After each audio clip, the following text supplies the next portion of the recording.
السلام علیکم. آج لا ایشوز کے والے سے ہمارا ٹاپک ہے قانون میں عورت کو حاصل رعایت. یہاں پہ ہم فوجداری قانون کی بات کریں گے، کیونکہ میں فیملی لاز پہ بات کر چکی ہوں، اس پہ ایک پروگرام کر چکی ہوں. تو آج ہم یہاں پہ بات کریں گے فوجداری قوانین کے بارے میں، کہ اس میں خواتین کو کون کون سی رعایت یا اس میں صنفی رعایت کون کون سی ہیں.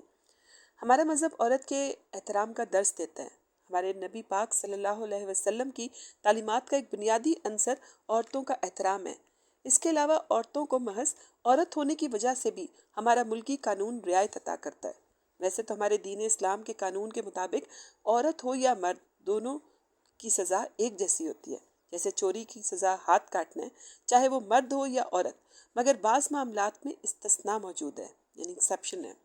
جیسے کہ تفہیم القرآن جلد سوم صفحہ 337 میں ایک واقعہ سہیل بن سعد رضی اللہ عنہ سے منقول ہے کہ ایک شخص نے نبی پاک صلی اللہ علیہ وسلم کے سامنے اقرار کیا کہ وہ فلاں عورت سے زنا کا مرتکب ہوا ہے. آپ صلی اللہ علیہ وسلم نے اس عورت کو بلا کر پوچھا تو اس عورت نے انکار کر دیا. آپ صلی اللہ علیہ وسلم نے اس آدمی پر حد جاری کی اور عورت کو چھوڑ دیا. اس میں ایک بنیادی اسلامی قانون کا اصول بھی ہے، شامل ہے کہ شبہ سزا دینے کے لیے نہیں بلکہ معاف کرنے کے لیے محرک ہونا چاہیے. نبی پاک صلی اللہ علیہ وسلم کا ارشاد ہے، سزاؤں کو دفع کرو جہاں تک بھی ان کو دفع کرنے کی گنجائش پاؤ. عورت کے معاملے میں قانون میں بھی خصوصی رعایت دی گئی ہے. بعض صورتوں میں عورت کو صرف عورت ہونے کی بنا پر جیل سے ضمانت سے رہا کر دیا گیا، اور اگر اس کے ساتھ دودھ پیتے بچے بھی ہوں یا وہ حاملہ ہو تو اس صورت میں بھی خصوصی رعایت دی جاتی ہے. ضابطۂ فوجداری کی دفعہ 497 میں ترمیم کے بعد عورت کے لیے بطور خاص رعایت کر دی گئی. ملزمہ عورت ہو اور پھر وہ بوڑھی بھی ہو، حاملہ ہو یا شیر خوار بچے کی ماں ہو، اس کے ساتھ رعایت کی جاتی ہے.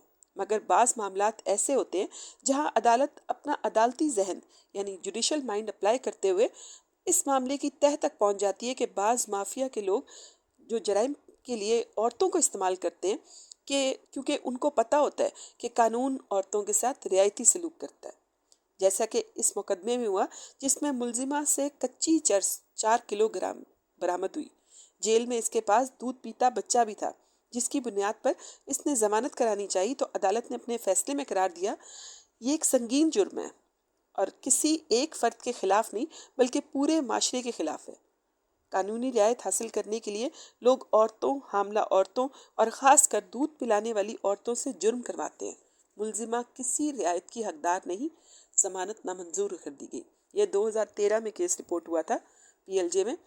اسی طرح ایک اور کیس تھا جس میں ملزمہ عورت ذات تھی اور اس کے پاس دودھ پیتا بچہ تھا اور وہ 4 ماہ کی حاملہ بھی تھی. اس کے پاس سے چرس برآمد ہوئی تھی.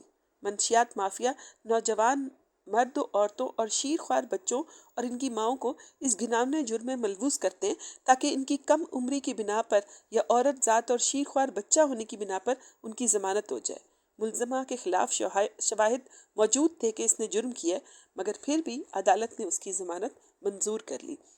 اس میں سب سے بڑا ایکسپرٹ جو تھا وہ یہ تھا کہ انہوں نے بچے کو دیکھا کہ اس خاتون کے ساتھ ایک بچہ تھا جو کہ چھوٹا تھا اور 4 ماہ کا تھا، اور پھر وہ دوسری وہ تھی بھی خاتون اور وہ 4 ماہ کی حاملہ بھی تھی. ملزمہ خاتون کے ایک اور کیس میں اس طرح ہوا کہ ملزمہ خاتون نے مستغیث سے قیمتی اشیاء چھین لی اور اس سے تاوان کی رقم کا مطالبہ کیا. تحقیقاتی آفیسر نے تسلیم کیا کہ اس نے تاوان کے بارے میں کوئی شہادت اکٹھی نہیں کی اور تمام متعلقہ افسران اور جو پروسیکیوٹنگ ایجنسی نے معاملے پر غور کر کے رائے قائم کی کہ کوئی بھی دفعہ 365A تے پے یعنی تعزیرات پاکستان کے مقدمے کے تحت قائم نہیں ہوتی. بصورت دیگر بھی ملزمہ خود بطور خاتون ضمانت کی رعایت کی مستحق تھی، کیونکہ دفعہ 497 ضابطہ فوجداری کی اول شرطیہ فقرے میں حق دیا گیا تو ضمانت منظور کر دی گئی. یہ کیس 2015 میں PCRLJ میں رپورٹ ہوا تھا. اسی طرح ایک اور کیس تھا جس میں اصل جرم میں ملزمہ عورت سے کوئی کردار منسوب نہ تھا. اب سوال یہ تھا، کیا ملزمہ متوفی کے ساتھ گواہان استغاثہ کے گھر جانا چاہتی تھی تاکہ اسے قتل کیا جا سکے اور اس کے مال اسباب کو لوٹا جا سکے؟ ایک ایسا سوال ہے جس کی جانچ پڑتال عدالت سماعت اختیار کرے گی، یعنی ٹرائل کورٹ کرے گی. ملزم کے خلاف موجود مواد زیادہ سے زیادہ یہ ظاہر کرتا ہے کہ اس نے جرم کی معاونت کی اور جرم کے ارتکاب کی سازش کی، مگر اسے ثابت کرنے کے لیے تحقیقاتی ایجنسی کو یعنی پولیس کو مزید شہادتیں اکٹھی کرنی ہوں گی تاکہ ملزمہ کو ضمانت سے محروم کرنے کا جواز پیش کیا جا سکے۔ ملزمہ کے عورت ہونے اور الزامات کے مزید تحقیق طلب ہونے کی بنا پر اس کو ضمانت منظور کر دی گئی۔ اسی طرح یہ کچھ کیسز ایسے ہمارے سامنے آتے ہیں جس میں ہمیں پتہ چلتا ہے کہ عدالت اور جو ہمارا انصاف کا نظام ہے وہ کس طرح عورتوں کو سہولیات یا رعایت دیتی ہے۔ اسی طرح ایک اور کیس تھا جس میں ملزمہ کو غلط فہمی پر دی گئی رعایت کو جرم ثابت ہونے پر قید کی سزا بھگتوا کر سرکار بدل حاصل کر سکتی ہے، لیکن ایک بے گناہ کو جیل میں رکھ کر کوئی نعم البدل نہیں دیا جا سکتا۔ ملزمہ خاتون کو غیر معینہ مدت تک جیل میں نہیں رکھا جا سکتا تھا کیونکہ اس کے بچوں کو ماں کے بغیر مشکلات کا سامنا تھا۔ اگر ملزمہ وقتی طور پر بری ہو جاتی ہے تو اس کی قید کا نعم البدل کوئی بھی نہیں ہے۔ اگر ملزمہ کو ضمانت دے دی جائے اور وہ مجرم ثابت ہو تو سرکار ایسی رعایت کے عوض ملزمہ کو جیل بھجوا کر بدل حاصل کر سکتی ہے، یعنی ملزمہ جرم کی سزا بھگت سکتی ہے۔ اسی طرح اس ملزمہ کو بھی چھوڑ دیا گیا کیونکہ اس کی بھی ضمانت ہو گئی تھی۔